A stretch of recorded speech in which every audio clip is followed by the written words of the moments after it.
चलिए तो आज हम एक नया टॉपिक स्टार्ट करेंगे, time of supply. I hope आप साथ साथ में क्वेश्चनर्स भी कर रहे हो, फटाफट क्वेश्चनर भी कर लो तो आपका बहुत अच्छे से हो जाएगा।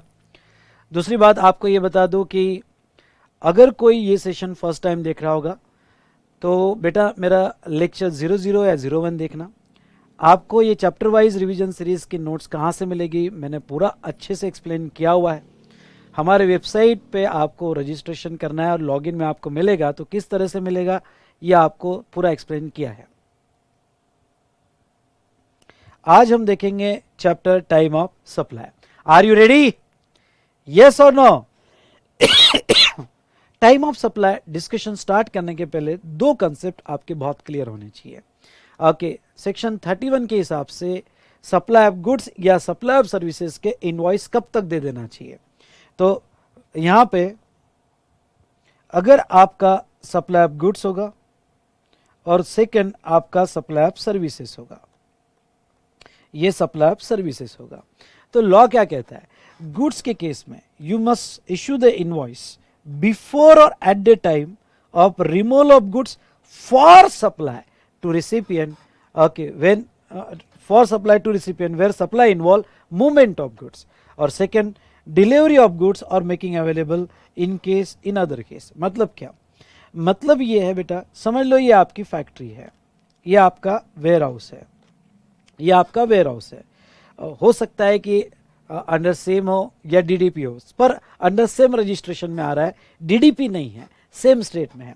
अगर किसी बंदे को आप फैक्ट्री गेट पे सेल कर रहे हो, यहाँ पे सेल कर रहे हो, तो ऐसे केस में ये जो सप्लाई जब आप ट्रक में लोड करोगे, तो ये हो रहा है रिमूवल, और रिमूवल जो हो रहा है वो फॉर सप्लाई हो रहा है। ख्याल रहे, वो रिमूवल फॉर सप्लाई, यानी जब आप रिमूवल कर रहे हो तब सप्लाई होना चाहिए। सप्लाई यानी क्या? Sale, transfer, barter, exchange, lease, rental, disposal made और agree to be made for consideration in the course और फर्दरेंस ऑफ बिजनेस, या 71B का सप्लाई या 71C का सप्लाई होना चाहिए।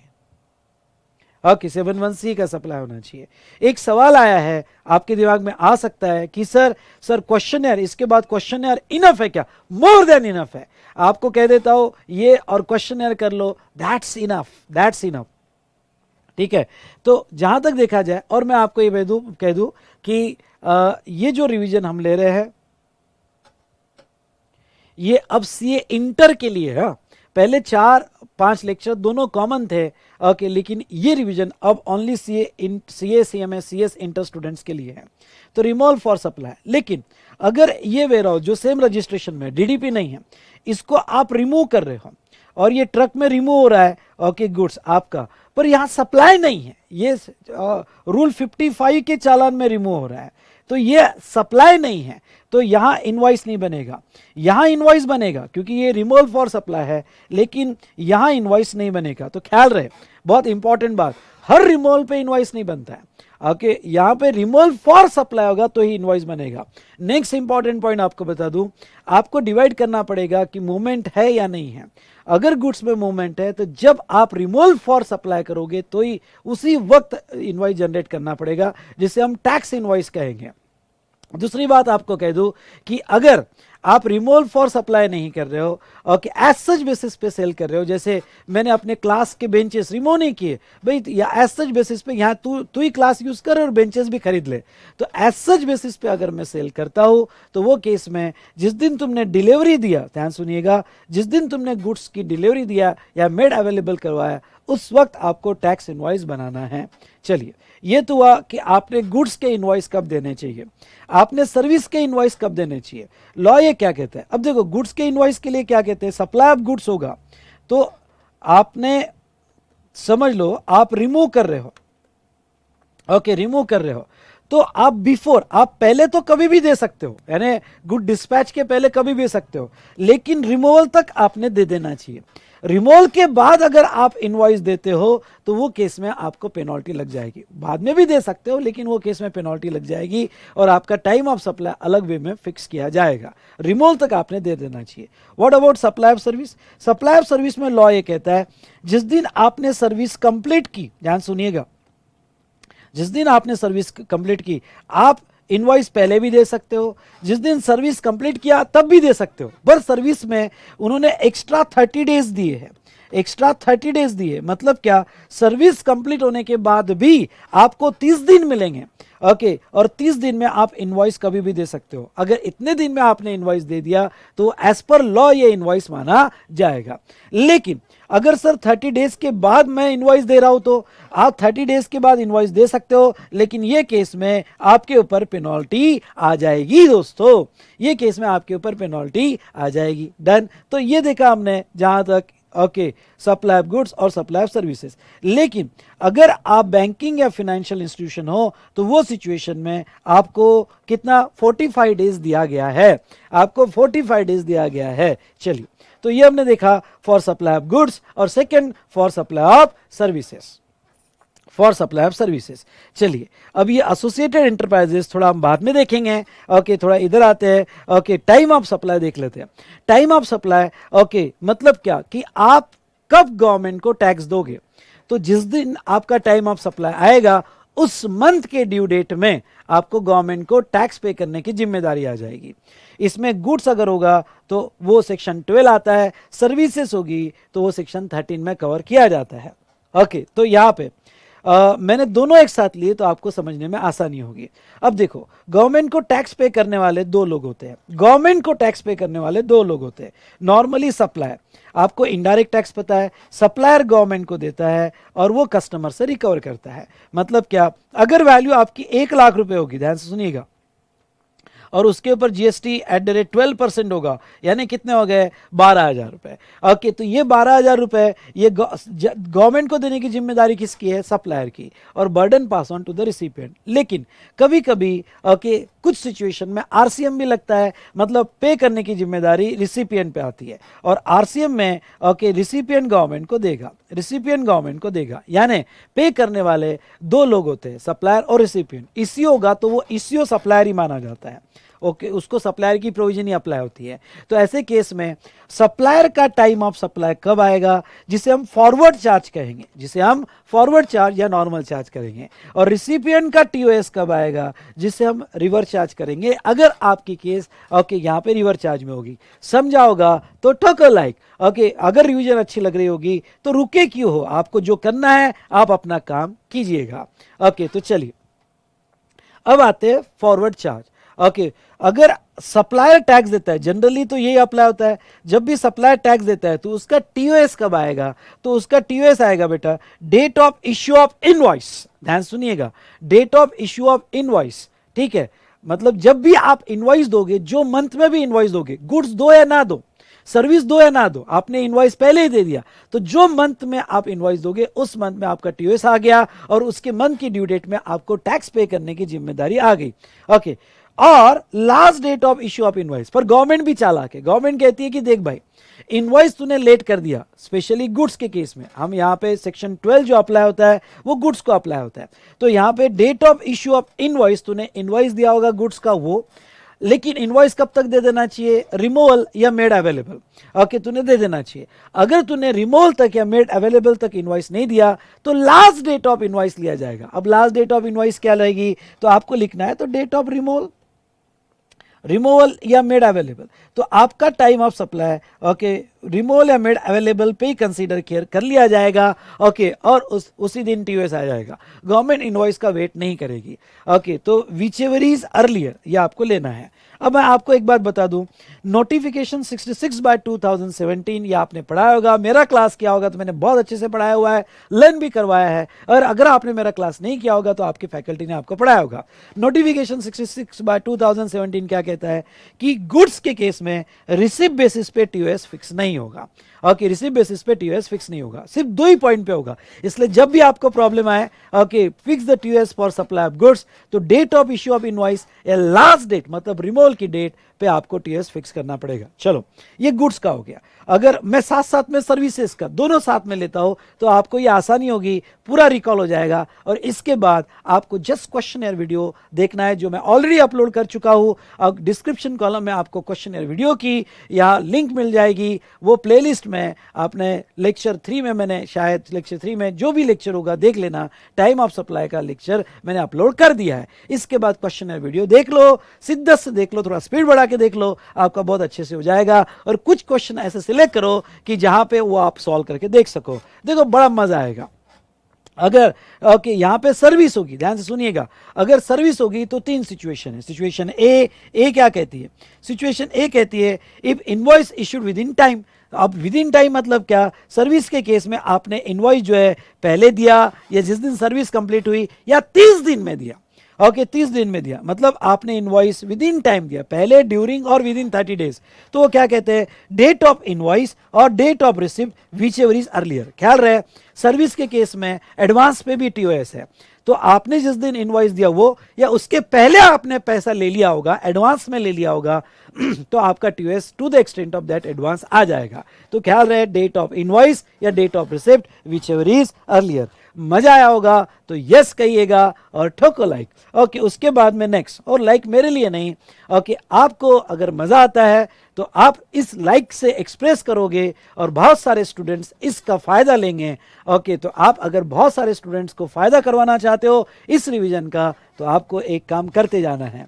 उसके बाद में नेक्स्ट बेटा, if invoice is not issued with in time मतलब क्या? आपने इनवॉइस विद इन 30 डेज या 45 डेज नहीं दिया तो वो कहते हैं date of completion of service या date of receipt whichever is earlier. Okay फिर हम इनवॉइस का रहा नहीं देखेंगे, जिस दिन आपने सर्विस कंप्लीट किया, ख्याल रहे ओके ये लर्न कर लेना, जिस दिन सर्विस कंप्लीट किया या उसके पहले एडवांस मिला होगा तो receipt whichever is earlier आपको उस दिन आपका टीओएस फिक्स किया जाएगा। और if TOS cannot be determine under clause A और बी तो date when receipt shows in the receipt service of when recipient shows receipt of service in his books of account। बहुत सी बार क्या होता है supplier यानी फॉरवर्ड चार्ज में supplier ना invoice की डेट भी नहीं बता रहा है, कंप्लीशन की डेट भी नहीं बता रहा है, क्योंकि सप्लायर इस साल अपना ये रिसिप्ट बुक नहीं करना चाहता है, वो इतना इनकम नहीं बढ़ाना चाहता है और सप्लायर अपने बुक्स में कुछ भी नहीं बता रहा है, ना इनवॉइस इशू बता रहा है ना date of completion of service बता रहा है। तो फिर सप्लायर का टीओएस कैसे निकलेगा? अगर उसके रिसिपिएंट ने अगर उसके रिसिपिएंट ने ओके प्रोविजन कर दी होगी उसके बुक्स में, कभी कभी ऐसा होता है रिसिपिएंट बुक्स में प्रोविजन कर देता है पर सप्लायर नहीं बता रहा है, तो गवर्नमेंट कहती है हमें बेवकूफ मत बना।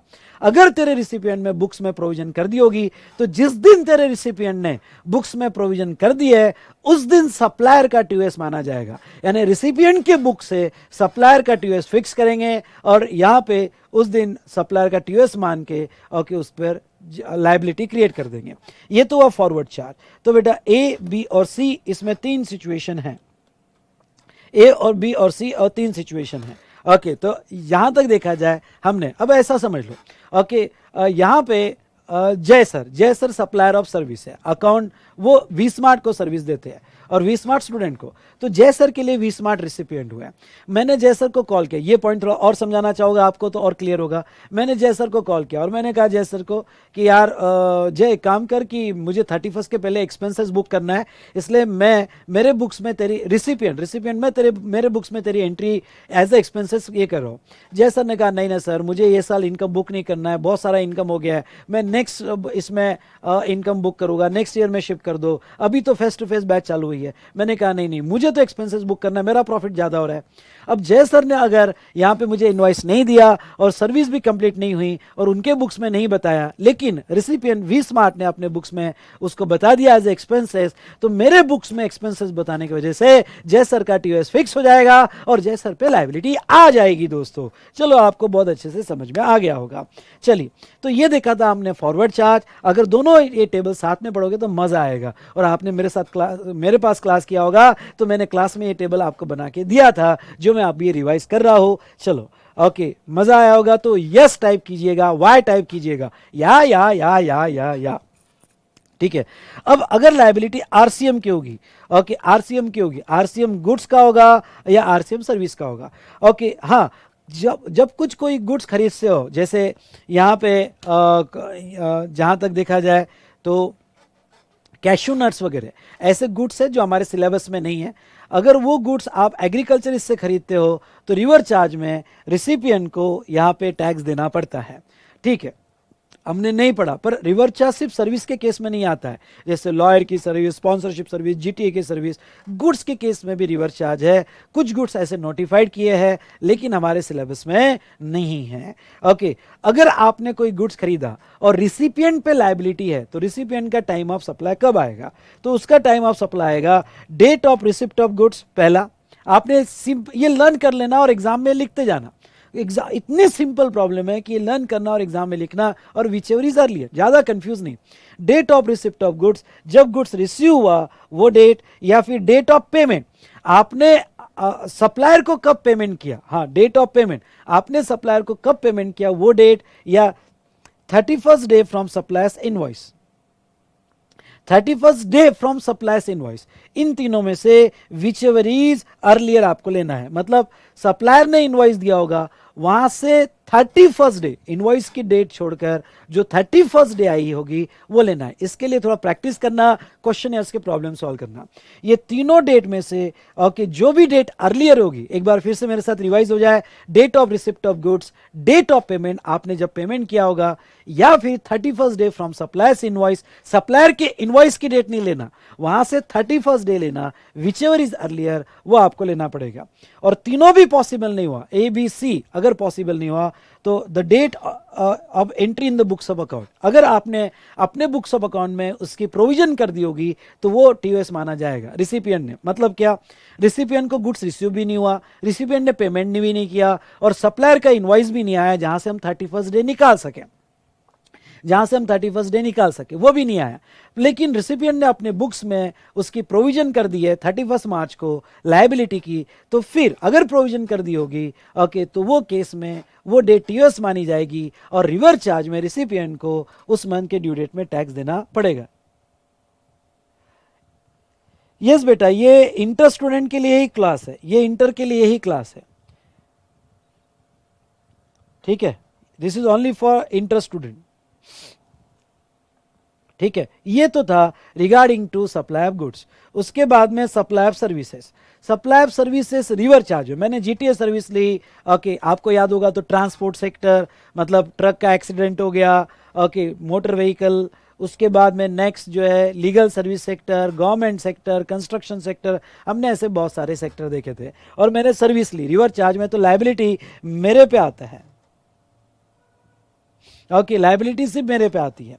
तो अगर लायबिलिटी मेरे पे आती है तो वो सिचुएशन में मेरा टीओएस कब आएगा, तो डेट ऑफ पेमेंट, ख्याल रहे जिस दिन मैं पे करूंगा, या 61th day from supplier's invoice whichever earlier.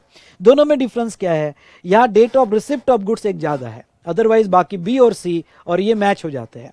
Okay, यहाँ एक एक्स्ट्रा क्यों है गुड्स के केस में, क्योंकि गुड्स टेंजिबल है, दिखता है कब रिसीव हुआ, इसलिए वो इवेंट लिया है, लेकिन सर्विस इनटेंजिबल है, इसलिए सर्विस में दो ही देखना है, बहुत सिंपल, सर्विस में दो ही देखना है। अगर मैंने जीटीए सर्विस ली होगी तो मैंने जो ट्रांसपोर्टर को जब पेमेंट किया होगा, या ट्रांसपोर्टर के इनवॉइस से 61th डे, दोनों डेट आपको लिख लेना है, और okay which ever is earlier वो आपका टीओएस होगा। और ये आपका ए और बी दोनों भी पॉसिबल नहीं है, ए और बी दोनों भी पॉसिबल नहीं है, तो जिस दिन मैंने प्रोविजन की होगी मेरे बुक्स में वो लिया जाएगा। आई रिपीट, जिस दिन मैंने प्रोविजन की होगी मेरे बुक्स में वो डेट कंसीडर की जाएगी। हमारा बहुत अच्छे से रिवाइज हो गया। चलो ओके, यहाँ पे अब इसके बाद अगर आप क्वेश्चन सॉल्व करोगे ओके तो आपको बहुत फायदा होगा। फिर से कह दो, ये सारे रिवीजन चार्ट्स इस वीडियो के डिस्क्रिप्शन में जो टेलीग्राम लिंक दी है उस मोबाइल से ज्वाइन करो, ओके आपको ये रिवीजन चार्ट्स मिल जाएंगे। अगर उसमें नहीं होगे तो आपके लॉगिन में भी आपको मिल जाएंगे। ओके, आप लॉगिन कैसे आपको करना है, तो उसके लिए मेरा लेक्चर 0100 देखिए, ओके उसमें मैंने पूरा आपको बताया हुआ है। नाउ अब ये जो है payment up to ₹1000 in excess, ये कंसेप्ट को समझ लो। कभी कभी क्या होता है, सप्लायर नहीं मांगता है लेकिन मैं एक्सेस पेमेंट कर देता हूं। एग्जांपल लो, सप्लायर है Idea company, okay, what an Idea sir ji. Okay, Idea company service दे रही है, कम्युनिकेशन सर्विसेज। ओके, और मेरे को सर्विसेज दे रही है। आइडिया का इनवॉइस आ गया, और ये जो इनवॉइस आया आइडिया का, ओके, बिल हुआ, ओके, यहाँ पे 1555 ये बिल हुआ और इनवॉइस आ गया, जिसके ऊपर जीएसटी भी लग के आया 1555 पे। ओके, जीएसटी भी लग कर आया। अब ध्यान से सुनिएगा, मैंने अपने क्रेडिट कार्ड से लमसम आइडिया कंपनी को 2000 रुपये दे दिए। अब देखो, आइडिया कंपनी ने तो 2000 नहीं मांगे थे, लेकिन इनवॉइस में ओके 1555 मांगे थे। ओके, पर मैंने 2000 लमसम दे दिए, तो आइडिया कंपनी को एक्सेस मिल गया। कितना एक्सेस मिल गया? तो 4 ओके यहाँ पे 445 रुपीज़ आइडिया कंपनी को एक्सेस आ गया।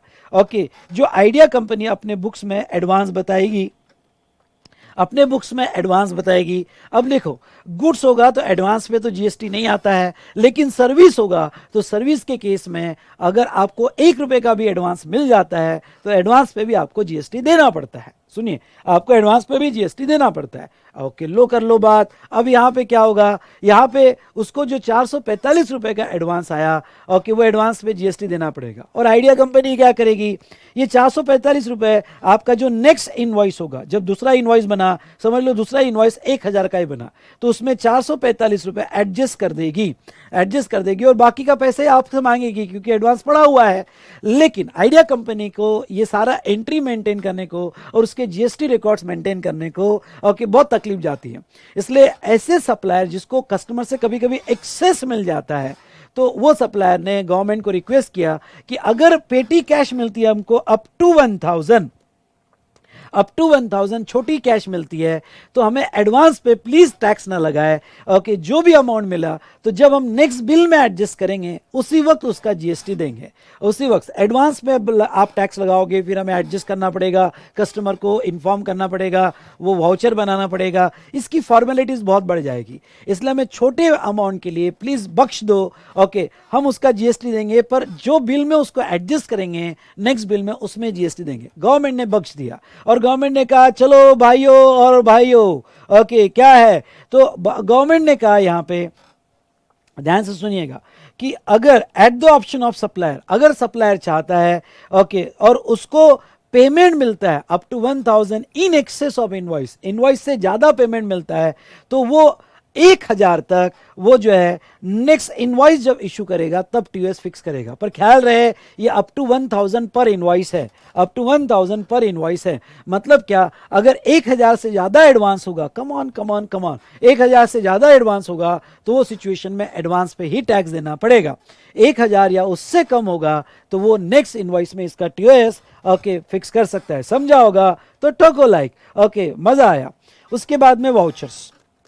भाई ये वाउचर्स क्या होते हैं? आपने ये वाउचर्स देखे होंगे। एक तो होता है वाउचर, डिस्काउंट वाउचर, भाई डिस्काउंट दे दो, डिस्काउंट वाउचर्स होते हैं। और एक वाउचर्स होते हैं कि आप ओके आपने हमारे यहाँ माल खरीदा है, चलो ये वाउचर लो, ये आप अगली बार ये गुड्स आपको फ्री मिल जाएगा। ओके, या तो ये गुड्स के और सर्विस के वाउचर, लॉन्च के वाउचर मिल गए, कोई ओके सलून सर्विस के वाउचर मिल गए। ओके, तो जहां को डिस्काउंट नहीं दिया जा रहा है, जहां आपको वादा किया जा रहा है कि हम कोई गुड्स देंगे या सर्विसेज देंगे, तो ऐसे जो वाउचर इशू करता है जिसमें गुड्स और सर्विस देने का वादा करता है, वो वाउचर पे जीएसटी आता है, तो अब वो वाउचर पे जीएसटी कब आएगा? ओके, कब आएगा? उसका टीओएस कब आएगा? तो गवर्नमेंट कहती है उसका टीओएस, अगर वो वाउचर आइडेंटिफाइबल है, और इन अदर केसेस वो नॉन आइडेंटिफाइबल है। अगर वो वाउचर आइडेंटिफाइबल होगा, और सेकंड नॉन आइडेंटिफाइबल होगा। आइडेंटिफाइबल क्या होगा? कि भाई मैंने आपको वाउचर दिया, आपने 10,000 का खरीदा, मैंने कहा कि देखो ये वाउचर लो, नेक्स्ट जब परचेस करने आओगे तो आपको एक शर्ट फ्री दिया जाएगा। उसमें शर्ट स्पेसिफिक है, कौन सा गुड्स मिलने वाला है ये स्पेसिफिक है। एक प्रेशर कुकर आपको फ्री दिया जाएगा, आपको ये लॉन्च सर्विस फ्री दी जाएगी। तो आपको जो वाउचर दिया गया वो क्लियरली आइडेंटिफाइबल है कि किसका वाउचर है, तो उसका टीओएस यानी जीएसटी देने की जिम्मेदारी date of issue of voucher पे आएगी। मतलब आप वो वाउचर को इनकैश करो या ना करो, जिस दिन वाउचर इश्यू किया गया उस दिन ही उसकी जीएसटी लायबिलिटी आएगी, और आपको गवर्नमेंट को उसका जीएसटी देना है, उसका वैल्यूएशन करके जीएसटी देना है। फिर आप उसको इनकैश करे या ना करे। लेकिन ओके, इन अदर केस वो नॉन आइडेंटिफाइबल है। नॉन आइडेंटिफाइबल मतलब क्या, मैंने आपको 1,000 का वाउचर दे दिया और मैंने कहा कि आप नेक्स्ट परचेस में 1,000 रुपए तक मेरे शॉप से कुछ भी ले सकते हो, कुछ भी ले सकते हो। ओहो, कुछ भी हो गया। ओके, कुछ भी ले सकते हो मतलब नॉन आइडेंटिफाइबल है। नॉन आइडेंटिफाइबल वाउचर होगा तो वो केस में date of redemption of voucher, यानी मुझे जीएसटी देने की जिम्मेदारी उसी वक्त आएगी जब उसको आप इनकैश करोगे, रिडीम करोगे। इसलिए फायदा क्या है, फायदा है कि नॉन आइडेंटिफाइबल वाउचर दो, ओके, कुछ भी लेके जाओ। तो मतलब क्या, अभी जीएसटी देने की जरूरत नहीं है, जब आप इनकैश करने आओगे तब जीएसटी लेके जाओ। लेकिन नुकसान क्या है, ओके, वो कुछ भी लेके जाएगा। अब कोई यहाँ पे समझ लो मेरा करंट गुड्स है, न्यू फैशन वाला गुड्स है, वो भी लेके जा सकता है। ऐसे सिचुएशन में बिजनेस की सिचुएशन को देख के आप डिसाइड करना, जीएसटी की नहीं। आइडेंटिफाइबल है तो date of issue of voucher, non identifiable है तो date of redemption of voucher. समझा होगा तो आपको क्या करना है आपको पता है। ओके, तो चलिए नेक्स्ट यहाँ पे रेसिडुअल केसेस। रेसिडुअल केसेस मतलब ऊपर दिए गए प्रोविजन से आपका टीओएस फिक्स नहीं हो रहा है। ओके, आप क्रॉनिकल टैक्स इवाइडर हो, कोई रिकॉर्ड नहीं मेंटेन करते हो, ना आपका रिमूवल ऑफ गुड्स है, ना सर्विस कंप्लीशन डेट है, ना इनवॉइस है, कुछ भी मेंटेन नहीं करते हो और आप पकड़े गए तो वो केस में अगर आप पीरियोडिकल रिटर्न के प्रोविजन में आते हो तो जिस दिन आपने रिटर्न फाइल कर देना चाहिए था वो डेट पे आपका टीओएस आएगा। और अगर आप पीरियोडिकल रिटर्न में नहीं आते हो तो जिस दिन आप टैक्स पे करने जाओगे उस दिन आपका टीओएस आ जाएगा। उसके बाद में नेक्स्ट बेटा, नेक्स्ट है इंटरेस्ट लेट फी पेनल्टी। मैंने आपको वैल्यू ऑफ सप्लाई चैप्टर में बताया था, इन डिले पेमेंट ऑफ कंसिडरेशन, जिसका इंटरेस्ट लेट फी और पेनल्टी अगर आपको मिलता है तो उसके ऊपर जीएसटी आता है और वो वैल्यू में ऐड होता है। पर जीएसटी कब आता है, जब ये अमाउंट मिलेगी, हाँ, जो मंथ में या क्वार्टर में ये एडिशनल अमाउंट मिलेगी उस मंथ या क्वार्टर में आपके अगेंस्ट में जीएसटी आता है। चलिए, तो ये हमने प्रोविजन देख लिया। अब ख्याल रहे कि ये वाउचर वाला, रेसिडुअल केस वाला या इंटरेस्ट वाला, कि ये दोनों के लिए सेम है। आपने सप्लाई ऑफ गुड्स किया हो या सप्लाई ऑफ सर्विस किया, उसका वाउचर होगा, या इंटरेस्ट, दोनों में से किसी क्या होगा for delay payment of consideration. दोनों केस में बेटा जहां तक देखा जाए जो मंथ या क्वार्टर में इंटरेस्ट मिलेगा उस मंथ या क्वार्टर में टीओएस आएगा। अब यहां पे दो वर्ड पे आपका ध्यान लाना चाहूंगा, डेट ऑफ पेमेंट रिसीव्ड और date of payment made. Okay, अगर आप फॉरवर्ड चार्ज में हो तो कभी कभी जिस दिन पैसा रिसीव हो गया, पहले रिसीव होगा, उस पे टीओएस आता है, और आप रिवर्स चार्ज में हो तो डेट ऑफ पेमेंट पे भी टीओएस आता है। तो date of payment received, okay, payment received कब बोला जाएगा, okay, date of book entry और credited to bank whichever is earlier. हाँ, डेट ऑफ रिसिप्ट ध्यान रखना, कभी कभी आपको प्रॉब्लम में दो डेट दी होगी कि भाई चेक इस दिन रिसीव हुआ, बुक एंट्री की और बैंक में बाद में रियलाइज हुआ, तो आपको डेट ऑफ रिसिप्ट कौन सी लेनी है, तो बुक एंट्री जिस दिन की या bank realisation whichever is earlier. कभी कभी ऑनलाइन पैसा पहले आ जाता है और एंट्री हम बाद में करते हैं, तो आपको विच एवर इज अर्लियर वो डेट ऑफ रिसिप्ट लेना है और उसके हिसाब से टीओएस फिक्स करना है। और सेकंड, आरसीएम, आरसीएम में date of payment word use किया है। डेट ऑफ पेमेंट जो हम सप्लायर को देते हैं, तो जिस दिन आपने बुक एंट्री की या बैंक को डेबिट हुआ, यहां क्रेडिट नहीं, बैंक को डेबिट हुआ क्योंकि पेमेंट कर रहे हो, तो विच एवर इज अर्लियर ये आपको लेना है और उसके हिसाब से रिसिप्ट की डेट फिक्स करनी है। तो ये जो डेट ऑफ रिसिप्ट किस दिन मानी जाएगी, ओके, तो इसलिए जब टीओएस फिक्स करते हो, और प्रॉब्लम में आपको 3 दिया है, date of issue of invoice, date of book entry और डेट ऑफ बैंक क्रेडिट, तो आपको सिंपल तीनों डेट लिख लेना है और विच एवर इज अर्लियर, बात खत्म। आपको ये केस में भी date of payment book entry दी है, डेबिटेड टू बैंक दिया है और 61th डे फ्रॉम सप्लाई से इनवॉइस लेना है, विच एवर इज अर्लियर उसके ऊपर टीओएस फिक्स कर देना है। ये हमने देखा। उसके बाद में नेक्स्ट आपको बता दूं, एसोसिएटेड एंटरप्राइजेस, मतलब आपकी एक एंटरप्राइजेस है जो इंडिया के बाहर रहती है, मतलब supplier of service located outside India, और आपने सर्विस इंपोर्ट की होगी, ओके, और रिसिपिएंट ने सर्विस, आपकी एसोसिएटेड ब्रांच है, सप्लायर बाहर है, आप इंडिया में हो, तो आपका time of supply, okay, date of book entry या फिर date of payment whichever is earlier लिया जाएगा। हाँ, ये स्पेसिफिक केस है एसोसिएटेड एंटरप्राइजेस की, यहाँ 61th डे नहीं लिया जाता है। जब भी आप बाहर से सर्विस लेते हो, कम ऑन, बाहर से आप सर्विस लेते हो, वो इंपोर्ट सर्विस कही जाती है, और वो इंपोर्ट सर्विस में रिवर्स चार्ज में लायबिलिटी, ये आरसीएम लगता है यहाँ पे, रिवर्स चार्ज में लायबिलिटी रिसिपिएंट पे आती है। पर हम रिवर्स चार्ज में क्या देखें, डेट ऑफ पेमेंट और 61th डे, ये प्रोविजन यहां अप्लाई नहीं होगी। एसोसिएटेड एंटरप्राइजेस केस में डेट ऑफ बुक एंट्री और date of payment whichever is earlier ये अप्लाई होगा। और इस तरह से हमारा ये चैप्टर टाइम ऑफ सप्लाई खत्म होता है। मजा आया होगा आपको, यस और नो?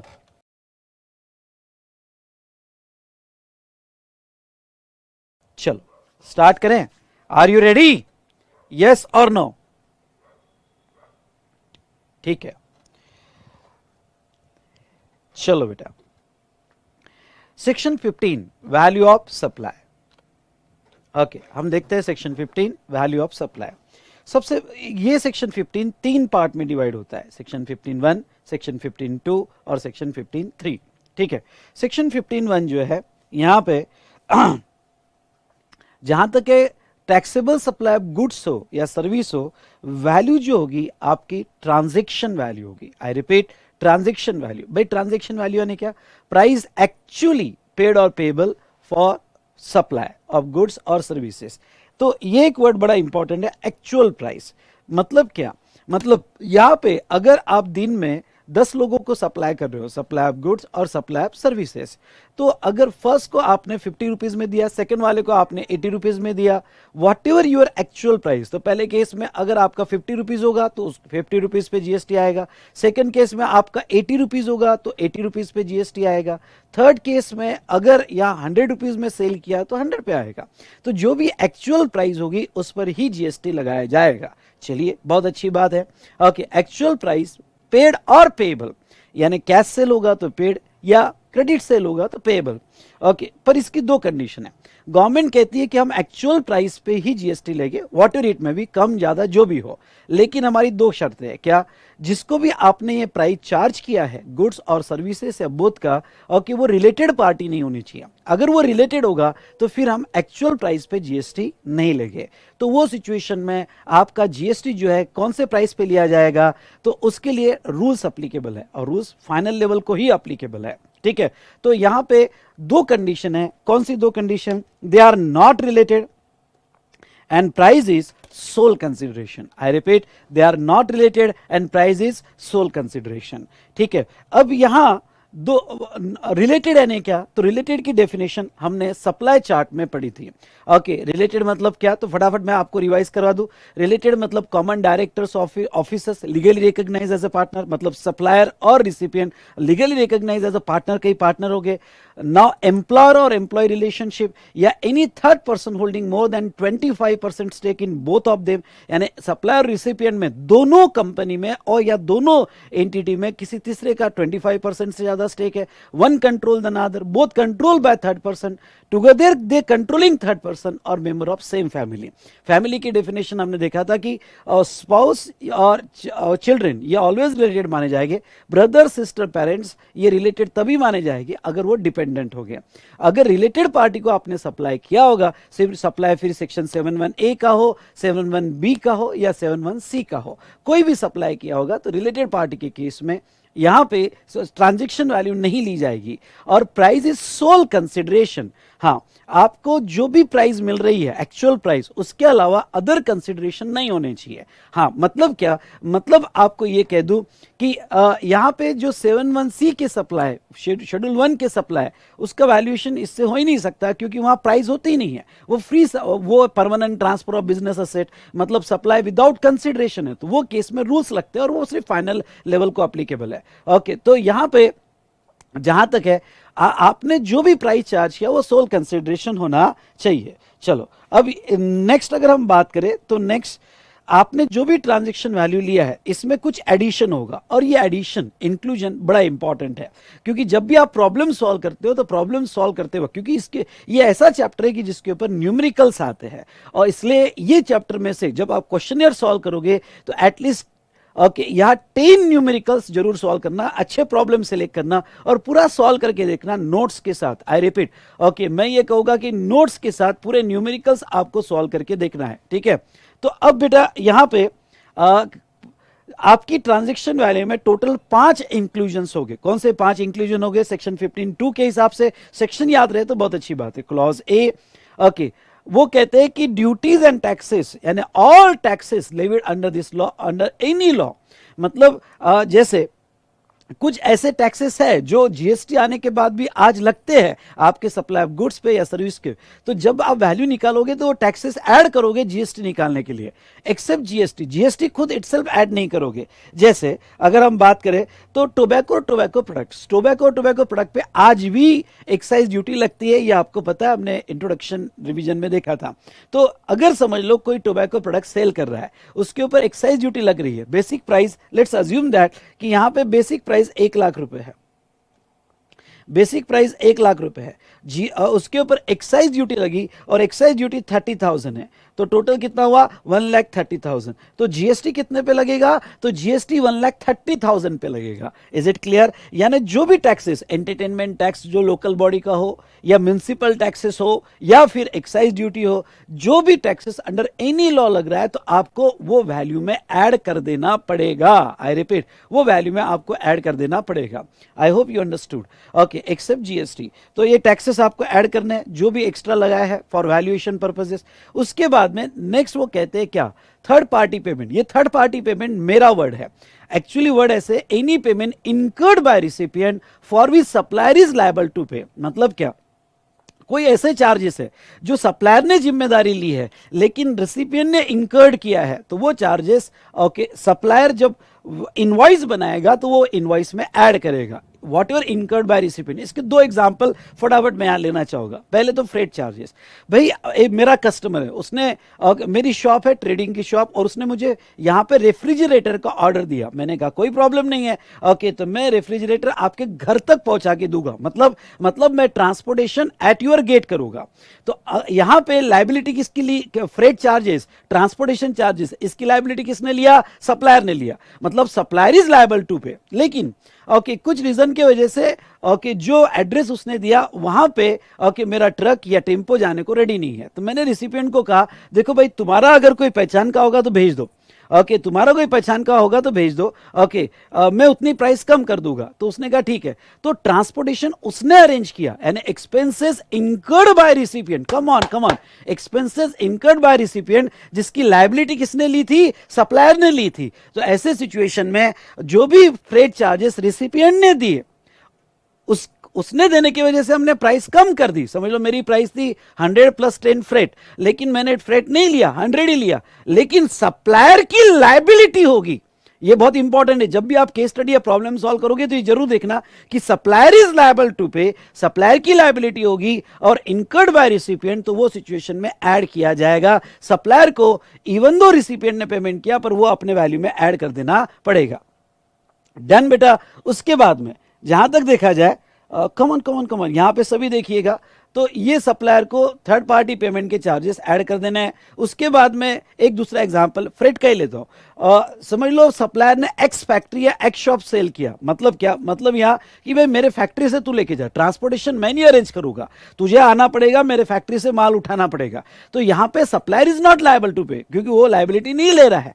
तो ऐसे केस में कस्टमर को जो फ्रेट चार्जेस लगे वो वैल्यू में ऐड नहीं होंगे। ऐड तभी होंगे फिर वो फ्रेट चार्जेस हो, इंस्पेक्शन चार्जेस हो, यहां पे कमीशन हो, वॉट एवर इट में भी, अगर सप्लायर ने लायबिलिटी ली होगी तो वही वैल्यू में ऐड किया जाएगा। फिर वारंटी चार्जेस हो, तो जहां तक देखा जाए मैंने कुछ एग्जांपल लिया, ये एग्जांपल आप पढ़ सकते हो। ओके, पर दो पॉइंट बड़े इंपॉर्टेंट है। चलिए ओके, इसके बाद में हम देखेंगे इंसिडेंटल एक्सपेंसेस। कमॉन, कौन सा? Incidental expenses. बहुत से बार सप्लायर जो है यहां पे सब सेल करता है तो कुछ एक्स्ट्रा चार्जेस लगाता है। भाई एक्स्ट्रा चार्जेस कौन से? पैकिंग हो गया, कमीशन हो गया, बिल में एक्स्ट्रा लगाता है, packing charges extra, commission charges extra, या फिर कभी कभी यहाँ पे labelling, designing charges, royalty, warranty, insurance charges, धर्मदा मतलब वो धर्म के नाम पे चैरिटी के लिए कुछ चार्जेस लगाता है, weighment charges, loading unloading charges, freight, erection, installation, pre delivery inspection, जो सेलर एक्स्ट्रा लगाता है। तो ऐसे सिचुएशन में कोई भी चार्जेस ओके सप्लायर एक्स्ट्रा लगा रहा है, तो देखो एनी इंसिडेंटल एक्सपेंसेस, ये बहुत इंपॉर्टेंट है। Any incidental expenses charge by supplier and any amount charge for anything done by supplier eight the time, ये बहुत इंपॉर्टेंट है, eight the time of supply और बिफोर डिलीवरी ऑफ गुड्स और services, तो वो ऐड किए जाएंगे। मतलब सप्लाई करते वक्त या डिलीवरी देने के पहले बिल में कोई भी एक्स्ट्रा चार्जेस लगाए गए, ठीक है, तो कोई भी एक्स्ट्रा चार्जेस लगाए गए तो वो भी ऐड किए जाएंगे। अब दो वर्ड पे आपका ध्यान लाना चाहूंगा, कोई इंसिडेंटल टू सप्लाई होना चाहिए, मतलब क्या आपने सप्लाई किया और उससे रिलेटेड आपने labelling charges, packing charges, commission charges, insurance charges लगाए तो वो वैल्यू में ऐड हो गए। और दूसरा मैं आपको ये कहना चाहूंगा, for anything done by the supplier, ये anything done by the supplier का मतलब क्या है?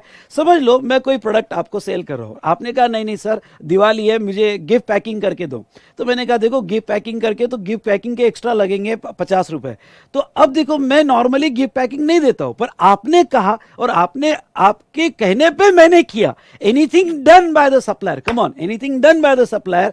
तो अगर कस्टमर के कहने पे कुछ एक्स्ट्रा एक्टिविटी की गई जिससे चार्जेस लगाए गए, वो भी वैल्यू में ऐड हो गए। यानी अगर मेरा प्रोडक्ट 100 रुपए का है और आपके कहने पे, कम ऑन, आपके कहने पे मैं कुछ एनीथिंग डन कर रहा हूं, ओके, और उसके चार्जेस लगा रहा हूं जैसे गिफ्ट पैकिंग के, तो वो 50 रुपए भी वैल्यू में ऐड किए जाएंगे। तो ये बहुत सारे एक्सपेंसेस दिए, इसलिए जब भी आप प्रॉब्लम सॉल्व करोगे तो प्रॉब्लम सॉल्व करते वक्त ये बहुत इंपॉर्टेंट है कि आप जो ऐड कर रहे हो वो 15(2)B का है या 15(2)C का है। What is the difference between 15(2)B and 15(2)C? 15(2)B की अगर हम बात करें तो वो सप्लायर नहीं लगा रहा है, सप्लायर की जस्ट लायबिलिटी थी इनकर्ड बाय रिसिपिएंट। मतलब क्या? मतलब ये कि सप्लायर ने कहा था भाई ये चीजें, ये एक्टिविटी मैं करके दूंगा, ओके, यहां पे आपको ट्रांसपोर्ट करके दूंगा, यहां कोई भी ऐसे एक्टिविटी जो मेरे सप्लाई के लिए जरूरी है वो मैं करके दूंगा। लायबिलिटी सप्लायर की थी पर खर्चा रिसिपिएंट ने कर दिया, तो सप्लायर को अपने वैल्यू में ऐड करना बहुत जरूरी है। लेकिन ये केस में रिसिपिएंट कुछ अपने जेब से नहीं कर रहा है, ओके, यहां पे रिसिपिएंट, सप्लायर खुद ही इनवॉइस में एक्स्ट्रा लगा रहा है। तो ख्याल रहे, यहां रिसिपिएंट आउट ऑफ पॉकेट कर रहा है, तो यहां पे रिसिपिएंट खुद एक्स्ट्रा लगा रहा है, तो सप्लायर एक्स्ट्रा लगा रहा है, तो सप्लायर ने अपने इनवॉइस में in relation to supply before और at the time of supply जो भी एक्स्ट्रा लगाएगा वो वैल्यू में ऐड होगा। सर बहुत सी बार ऐसा होता है कि हम डिलीवरी देते थे गुड्स की या सर्विस देते हैं, बाद में हम वारंटी चार्जेस लगाते, सप्लाई होने के बाद हम चार्जेस लगाते। अगर आप सप्लाई होने के बाद चार्जेस लगा रहे हो दोस्तों, तो वो केस में वो फिर वैल्यू में नहीं ऐड होता है, उसके लिए सेपरेट डेबिट नोट इश्यू करनी पड़ती है और वो डेबिट नोट में जीएसटी कलेक्ट किया जाता है। चलिए वेरी गुड, अब आगे बढ़ते हैं। ये हमने देखा रिगार्डिंग टू इंसिडेंटल एक्सपेंसेस, ये समझा क्या? अगर समझा होगा तो यस कहिएगा, और आपको क्या करना है? ठोको लाइक। ओके, मेरी रिवीजन अगर आपको अच्छी लग रही है, ओके, तो बस आप अपना काम करते रहो, मैं आपका पूरा सब्जेक्ट रिवाइज करते रहूंगा, और इस बार 80 बार जीएसटी आपके लिए one of the interesting subject बन के ही रहेगा और आपका कॉन्फिडेंस भी बूस्ट करेगा। तो चलिए दोस्तों, उसके बाद में हम देखते हैं next D, interest, late fee और penalty for delay payment of consideration. ध्यान से सुनिएगा, for delay payment of consideration ये क्या है? ठीक है, डिले पेमेंट ऑफ कंसिडरेशन, तो इसमें हम दो पार्ट देखेंगे, इंटरेस्ट, लेट फी और पेनल्टी। दो टाइप के इंटरेस्ट जीएसटी में पढ़ने में आते हैं, एक इंटरेस्ट ऑन लोन, एडवांसेस और डिपॉजिट। आपको याद होगा तो लोन का इंटरेस्ट होगा, एडवांसेस और डिपॉजिट का इंटरेस्ट होगा, तो वो सप्लाई ऑफ सर्विस माना जाता है बट एग्जम्प्ट है। हमने पहले भी देखा था सप्लाई टॉपिक में कि इंटरेस्ट ऑन लोन, एडवांसेस और डिपॉजिट, ओके, ये सर्विस है बट एग्जम्प्ट है। और हमने कंपोजिशन स्कीम में भी देखा था सभी कैलकुलेशन के लिए इंटरेस्ट एक्सक्लूड कर दिया जाता है। उसके बाद में बेटा नेक्स्ट यहां पे हम अब कौन से इंटरेस्ट की बात कर रहे हैं? इंटरेस्ट, लेट फी और penalty for delay payment of consideration. अब ये डिले पेमेंट ऑफ कंसिडरेशन, इसका इंटरेस्ट मतलब क्या? मतलब ये है कि मैंने आपको कोई माल बेचा, सप्लाई ऑफ गुड्स किया, या मैंने आपको कोई सप्लाई ऑफ सर्विसेज किया और आपसे पैसा आना बाकी है, कंसिडरेशन आना बाकी है, और आपने ये जो कंसिडरेशन है 1 महीने में देना चाहिए पर आपने नहीं दिया, आपने 2-3 महीना लगा दिया उसके लिए। तो मैंने कहा देख भाई, ओके, जो मुझे सप्लाई के अगेंस्ट में पैसा मिलना था तूने लेट कर दिया, तो मैं तुझे इंटरेस्ट लगाऊंगा या लेट फी लगाऊंगा। बहुत सी बार होता है ना कि टेलीफोन भी लेट फी लग जाती है, ओके, पेनल्टी लग जाती है, सप्लायर हमें लगाता है, तो क्या उसका क्या होगा? क्या वो भी एग्जम्प्ट है? नहीं, ओके, वो क्लॉज डी में ऐड होता है। इंटरेस्ट, लेट फी और penalty for delay payment of consideration, ये क्लॉज डी में ऐड किया जाएगा और वो टैक्सेबल होगा, वो वैल्यू में ऐड होगा। लेकिन इससे रिलेटेड 3 पॉइंट्स आपके लिए बहुत बहुत इंपॉर्टेंट है और ध्यान दीजिएगा, ओके, और मजा आया तो ठोको। ओके ठीक है, तो कौन से 3 पॉइंट आपको इंपॉर्टेंट है जब आप इंटरेस्ट, जब भी प्रॉब्लम सॉल्व करोगे तो प्रॉब्लम सॉल्व करते वक्त अगर प्रॉब्लम में इंटरेस्ट दिया है, लेट फी दिया है, पेनल्टी दिया है, तो डिफॉल्ट एजम्पशन देना कि वो इंटरेस्ट इंक्लूसिव ऑफ जीएसटी है। अब इंक्लूसिव ऑफ जीएसटी है मतलब क्या, मतलब आप टैक्सेबल वैल्यू निकाल रहे हो, सुनिए आप ध्यान से सुनिए, हाँ आप टैक्सेबल वैल्यू निकाल रहे हो, ये टैक्सेबल वैल्यू निकाल रहे हो। ओके, टैक्सेबल वैल्यू में प्राइस दिया हुआ है 1 लाख रुपए, आपको प्रॉब्लम में प्राइस दिया 1 लाख रुपए, आपको कमीशन दिया हुआ है, आप कमीशन ऐड कर रहे हो 20,000 रुपए, चलो आप वारंटी ऐड कर रहे हो, यहाँ पे वारंटी ऐड कर रहे हो 10,000 रुपए, कोई थर्ड पार्टी पेमेंट होगा इनकर्ड बाय द बायर, तो यहाँ पे थर्ड पार्टी पेमेंट होगा इनकर्ड बाय द बायर, तो वो आप ऐड कर रहे हो 5,000 रुपए। और ये भी कहा है कि आपने इंटरेस्ट लिया है डिले पेमेंट का, अब इंटरेस्ट वो कह रहे हैं कितना, तो वो कह रहे हैं इंटरेस्ट आपने यहां पे लिया 8,000 रुपए, तो अब ख्याल रहे पूरा 8,000 ऐड नहीं होगा, अगर जीएसटी रेट दिया हुआ है, जीएसटी रेट दिया है 12%, तो आपको इंटू 100 डिवाइडेड बाय 112, ओके हाँ ये इंटू 100 डिवाइडेड बाय 112 इतना जीएसटी आपको ऐड करना है। भाई कैलकुलेटर किधर गया, यहाँ होना चाहिए था कैलकुलेटर, है। मतलब आपको 8,000 यहाँ पे 8,000 डिवाइडेड बाय ओके 112 इंटू 100, तो आपका जो भी अमाउंट आएगा, ये काम नहीं कर रहा है, जाने दो 2 मिनट,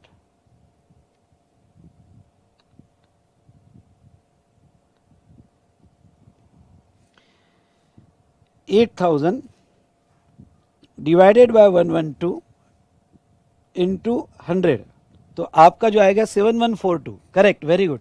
तो आपको 7142 ऐड करना है। सर क्या ये इंटरेस्ट के लिए लेना है क्या, नहीं, इंटरेस्ट होगा, लेट फी भी इंक्लूसिव होगा, एज वेल एज पेनल्टी भी इंक्लूसिव माना जाएगा। तो चलो एक इंपॉर्टेंट पॉइंट था क्या, कि जब भी आप वैल्यू में लोगे तो नॉर्मली इंटरेस्ट, लेट फी और पेनल्टी भी consider as inclusive of GST, तो आपको जीएसटी निकाल के वैल्यू में ऐड करना पड़ेगा। दूसरा, इंटरेस्ट, लेट फी और पेनल्टी का टाइम ऑफ सप्लाई कब आएगा, तो अगर आप सेक्शन 12(6) या 13(6) पढ़ते हो तो उसका टाइम ऑफ सप्लाई आएगा in a month when such amount is actually received. यानी आपको प्रॉब्लम में ये नोट डालना है कि भाई इंटरेस्ट हम वैल्यू में ऐड कर रहे हैं, उसके ऊपर जीएसटी निकाल रहे हैं, लेकिन नॉर्मली इंटरेस्ट, लेट फी और पेनल्टी का जीएसटी उस मंथ में पे करना पड़ता है जिस मंथ में आपको इंटरेस्ट, लेट फी और पेनल्टी मिल रही है, ठीक है। और उसके बाद में जहां तक देखा जाए रेट, सर इस अगर इंटरेस्ट पे हम उस मंथ में जीएसटी निकाल रहे हैं जो मंथ में हमें ये मिल रहा है, तो रेट क्या होगे, रेट ओरिजिनल इनवॉइस के बेस पे। अगर original invoice supply of goods का है तो जो भी गुड्स का रेट होगा वो, original invoice supply of service का है तो जो भी सर्विस का रेट होगा वही रेट से आपका इंटरेस्ट का जीएसटी निकाला जाएगा। तो चलो सर ये तो बात हमें बहुत अच्छे समझ में आ गया। ओके नेक्स्ट, अब हम लास्ट क्लॉज ई की बात करते हैं और वो है सब्सिडी। ओके आपको याद होगा तो वो क्या कहते हैं, कौन सी सब्सिडी आपको ऐड करनी है, subsidy directly link to the price by person other than government. चलो ये चार्ट से देखते हैं, चार्ट में क्या है भाई, सब्सिडी। ओके अगर सब्सिडी गवर्नमेंट से मिल रही है तो ये वैल्यू में ऐड नहीं होगा, ये हमने कंसिडरेशन के डेफिनेशन में भी देखा और यहां पे बता दो दोस्तों। तो okay not to be added in the value of supply अगर गवर्नमेंट से होगी। अगर सब्सिडी गिवन बाय अदर्स होगा, I repeat, subsidy given by others होगा, तो ऐसे सिचुएशन में यहां पे subsidy link to the price होगा तो ही ऐड होगा।